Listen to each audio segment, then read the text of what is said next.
Salam, Bapak, Ibu, dan saudara-saudara yang diberkati oleh Tuhan Yesus Kristus. Kita bertemu kembali dalam seri pelajaran firman Tuhan. Judul pelajaran untuk hari ini adalah Mezbah Pembaruan. Mari kita membaca ayat-ayat dari kitab berikut.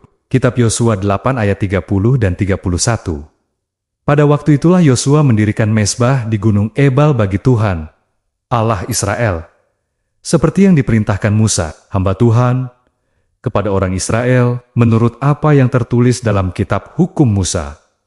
Suatu mezbah dari batu-batu yang tidak dipahat, yang tidak diolah dengan perkakas besi apapun. Di atasnya lah mereka mempersembahkan korban bakaran kepada Tuhan dan mengorbankan korban keselamatan. Selanjutnya kita bandingkan dengan kitab Ulangan 11 ayat 26-30 dan kitab Ulangan 27 ayat 2-10, Ulangan 11 ayat 26-30. Lihatlah, aku memperhadapkan kepadamu pada hari ini berkat dan kutuk. Berkat, apabila kamu mendengarkan perintah Tuhan, Allahmu yang kusampaikan kepadamu pada hari ini, dan kutuk, jika kamu tidak mendengarkan perintah Tuhan, Allahmu, dan menyimpang dari jalan yang kuperintahkan kepadamu pada hari ini, dengan mengikuti Allah lain yang tidak kamu kenal. Jadi apabila Tuhan, Allahmu, telah membawa engkau ke negeri yang engkau masuki untuk mendudukinya, maka haruslah engkau mengucapkan berkat di atas gunung Garizim dan kutuk di atas gunung Ebal. Bukankah keduanya terletak di sebelah barat sungai Yordan, di belakang jalan raya sebelah matahari terbenam, di negeri orang Kanaan yang diam di Araba Yordan, di tentangan Gilgal dekat pohon-pohon Tarbantin di Mor? Selanjutnya, kitab Ulangan 27 ayat 2-10. Dan pada hari kamu menyeberangi sungai Yordan ke negeri yang diberikan kepadamu oleh Tuhan, Allahmu, maka haruslah engkau menegakkan batu-batu besar dan mengapurinya. Lalu pada batu itu, haruslah kau tuliskan segala perkataan hukum Taurat ini. Sesudah engkau menyeberang, supaya engkau masuk ke negeri yang diberikan kepadamu oleh Tuhan, Allahmu, suatu negeri yang berlimpah-limpah susu dan madunya, seperti yang dijanjikan kepadamu oleh Tuhan, Allah nenek moyangmu. Dan sesudah kamu menyeberangi sungai Yordan, maka haruslah batu-batu itu, yang telah kuperintahkan kepadamu pada hari ini, kamu tegakkan di gunung Ebal, dan kau kapuri. Juga haruslah kau dirikan di sana mezbah bagi Tuhan, Allahmu. Suatu mezbah dari batu yang tidak boleh kau olah dengan perkakas besi. Dari batu yang tidak dipahat, haruslah kau dirikan mezbah Tuhan, Allahmu.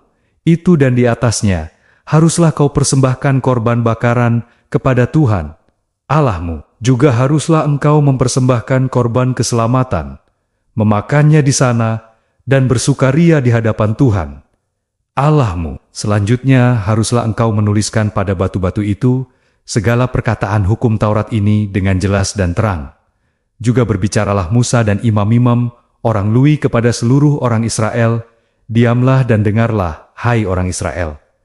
Pada hari ini, engkau telah menjadi umat Tuhan, Allahmu. Sebab itu engkau harus mendengarkan suara Tuhan, Allahmu, dan melakukan perintah dan ketetapannya yang kusampaikan kepadamu pada hari ini. Bapak, Ibu, dan saudara-saudara sekalian, apa motivasi Yosua membangun mezbah bagi Tuhan? Pada zaman para bapa leluhur, mezbah menandai jalur ziarah mereka dan menjadi representasi nyata dari klaim mereka atas negeri yang telah dijanjikan oleh Tuhan.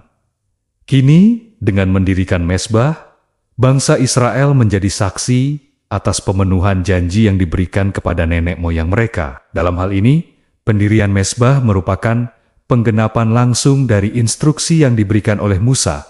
Kita bisa lihat dalam kitab Ulangan 11 ayat 26-30 dan kitab Ulangan 27 ayat 2-10. Bapak, Ibu, dan saudara-saudara sekalian, kitab Yosua 8 ayat 30-35 memainkan peran penting dalam membentuk keseluruhan pesan teologisis kitab ini dengan menghubungkan salah satu kisah yang paling mengerikan dan penuh kekerasan, yaitu perang dengan sesuatu yang sama sekali berbeda, sebuah adegan peneguhan perjanjian, yaitu penyembahan. Yosua membawa kita kembali kepada salah satu tema teologisis terpenting yang diluncurkan dalam kitab ini di awal. Yosua memiliki mandat untuk memimpin Israel ke dalam kehidupan yang taat kepada perjanjian, terdapat dalam Yosua 1 ayat 7. Ini juga merupakan gambaran Yosua di akhir kitab ini. Yosua pasal 24. Bapak Ibu sekalian, terlepas dari pentingnya peperangan dan penaklukan, ada hal yang lebih penting lagi, yaitu kesetiaan kepada tuntutan hukum Allah. Penaklukan hanyalah satu langkah dalam penggenapan rencana Allah bagi Israel dan pemulihan seluruh umat manusia. Kesetiaan pada ajaran Taurat merupakan pertanyaan utama dalam kepastian keselamatan umat manusia. Yosua menulis salinan Taurat di atas batu-batu besar yang dicat putih, berbeda dengan batu-batu mesbah.